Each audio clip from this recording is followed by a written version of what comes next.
Hello দর্শক বন্ধুরা, আজকের ভিডিওতে আমি যেটা দেখাবো, মানুষ নামক ছদ্মবেশী কোনো এক জানোয়ার যে এই সমাজে মানুষ পরিচয় নিয়ে আছে, কিন্তু আদৌ তার শরীরে মানুষের কোনো পরিচয় নেই। আমরা জানোয়ারকে হিংস্র বুঝি, কিন্তু এই ভিডিওতেই বুঝতে পারবেন আদৌ যাদেরকে আমরা হিংস্র বুঝি, এই জানোয়ার বলি যাদের, তারা জানোয়ার নয়, আমরা মানুষই জানোয়ার। দর্শক বন্ধুদের কাছে অনুরোধ, সম্পূর্ণ ভিডিওটি দেখবেন এবং ফেসবুক থেকে যারা আছেন ভিডিওটি শেয়ার করবেন, আর ইউটিউব থেকে যারা আছেন ভালো লাগলে চ্যানেলটি সাবস্ক্রাইব করবেন। ভারী কোনো জিনিস দিয়ে এই অবলাটিকে মেরে ঘাড় ভেঙে দিয়েছিল। আমি স্পটে যাই, স্পটে যাওয়ার পর দেখি এই অবলাটি একটি ঝোপের মধ্যে পড়ে চিৎকার করছে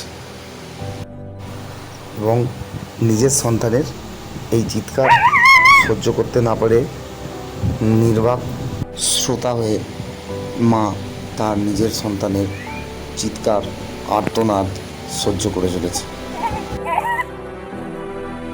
চেষ্টা করে ওকে ওখান থেকে বের করে এনে পাশেই একটি জায়গার মধ্যে প্রথমে আনি।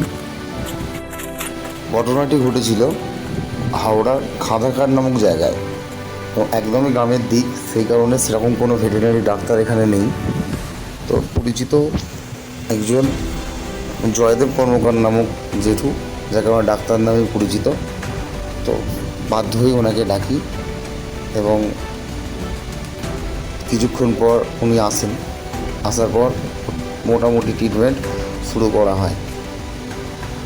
আঘাতটা এতই জোরালো করেছিল যে ওর ঘাট থেকে বডি ব্যান্ড হয়ে যায় এবং জেঠু আসার পর আমরা প্রথম সেলাইন চালু করি এবং তারপর পাশেই একটি বাড়িতে মুবাই ভাইয়ের বাড়ি, ওখানে রেখে দিয়ে আসি এবং পরদিন সকালে ওর পরিস্থিতি বুঝে ট্রিটমেন্ট করার চিন্তাভাবনা করি। কিন্তু পরিস্থিতি আরও খারাপ হয়।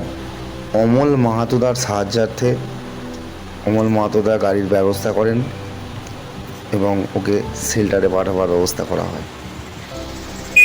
যে বা যারা এই কাজ করেছেন বা করেন তাদের উদ্দেশ্যে একটা কথাই বলতে চাই, পাপ কখনো বাপকেও ছাড়ে না। আপনার পাপের ফল আপনাকে ভোগ করতেই হবে। রাতের বেলা অবলাদের আঘাত করে, প্রাণ নষ্ট করে, দিনের বেলা মন্দির মসজিদে পড়ে থেকে কোনো পাপ ক্ষয় হয় না। আপনার পাপ আপনাকে ভোগ করতেই হবে। তো এদেরকে মারধর না করে একটু ভালোবাসা দিন। এটা সামান্য আপনার এক পিস বিস্কুটের ভালোবাসায় আপনাকে আরও ভালোবাসায় ভরিয়ে দেবে। এরপর আমরা চেষ্টা করি যে আসল অপরাধী তাকে খুঁজে বার করা, যাতে আসল অপরাধী শাস্তি পায়। আপনাদেরকে অনুরোধ, এরকম ঘটনা দেখলে আপনারাও এগিয়ে আসুন, প্রতিবাদ করুন। তাহলে আর এই নিষ্পাপ অবলা মাগুলোকে আর সন্তান হারাতে হবে না। কারণ আপনি আমি না এগিয়ে এলে এই ধরনের অত্যাচার বন্ধ হবে না, এই অত্যাচার চলতেই থাকবে। তাই সবার কাছে আবারও অনুরোধ, এই ধরনের অত্যাচার দেখলে প্রত্যেকে এগিয়ে আসুন।